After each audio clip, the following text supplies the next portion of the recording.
The founder of Russia's Wagner mercenary group says Ukrainian forces are putting up fierce resistance defending Bakhmut. Russian troops are attempting to encircle the strategic city and claim their first major prize in months of fighting. Since August last year, Russian and Ukrainian forces have been embroiled in a fierce and bloody battle for Bakhmut. The city has come under relentless attack as Russia seeks to expand the territory it controls in the east of Ukraine. But the battle for Bakhmut has taken on an importance far greater than the strategic and military value of the city itself. Burnt ruins. That's how Ukrainian President Volodymyr Zelensky described Bakhmut in December. For months, the small city in eastern Ukraine has been the centre of the most protracted battle of Russia's year-long war. Both sides have poured troops and other resources into a savage fight. The exact number of casualties is unknown, but Western officials say hundreds of Russian and Ukrainian forces were killed and wounded on the worst days. Military analysts say its capture would have little strategic value. So why have Russia and Ukraine been so invested in winning the battle for Bakhmut?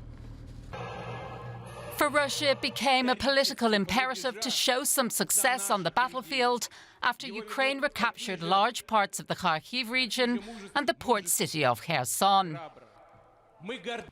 I think they want a big picture, some sort of victory, any victory that they can get. I don't think it's a strategic victory. I think they want to show something, some progress on the ground. The capture of Bakhmut would be Ukraine's biggest military loss in months. It could also set up Russian forces for assaults on bigger cities, though they would still have to get past a heavily fortified Ukrainian defensive line. The fall of Bakhmut would also be a success for the paramilitary Russian Wagner group and its leader Yevgeny Prigozhin, potentially strengthening his position compared to rivals within the Russian military. In Ukraine, the slogan "Hold Bakhmut" has become a national rallying cry. Zelensky visited the front lines in the city just before his trip to Washington in December. Know that this is not just Bakhmut. It's a symbol, the Bakhmut fortress. We do not want Russian flags on the ruins of fortresses. The loss of Bakhmut would be a serious symbolic and psychological blow.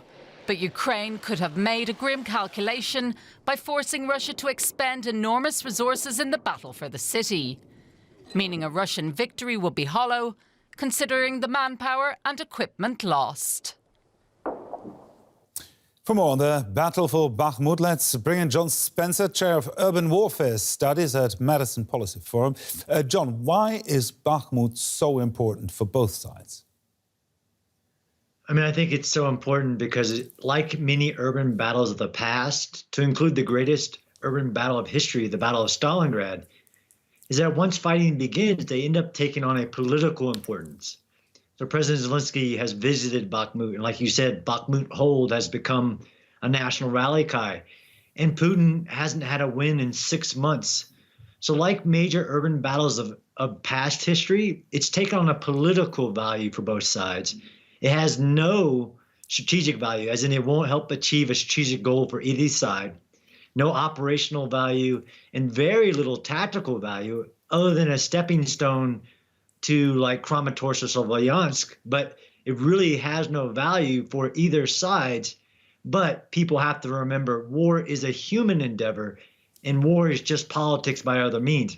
It has immense political value for both sides. Now, Ukrainian forces are coming under relentless attacks. How much longer can they hold out? How much longer are they willing to hold out?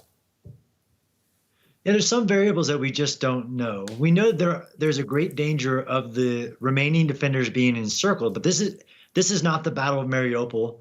They have not been encircled yet, although the north and the east are under daily attacks, like 80 attacks a day. But I believe the Ukrainians are assuming some risk, and as long as the Russians want to throw just waves of untrained manpower at the defenders, and they can continue to keep a door out of Bakhmut for those defenders. There's a saying, don't interrupt your enemy while he's making a mistake. And if Russia wants to commit 30,000 dead, 40,000 dead to take this piece of ground that doesn't have any real military value, I think that they're going to continue to do that until the last moment.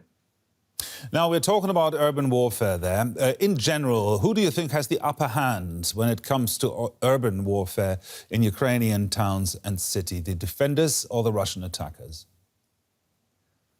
That's a hard one. Again, every city is different, right? But usually the defender has an advantage, but there's a time component. A defender has an advantage for a certain amount of time. And in this situation, I mean, look how long Ukraine has held that piece of ground, that urban ground, and using, the concrete and all the unique features of the city to hold it for so long after, against such greater numbers. So usually the defender has an advantage. And I think in this case they do, but that's only for a certain amount of time, and that time is unfortunately running down.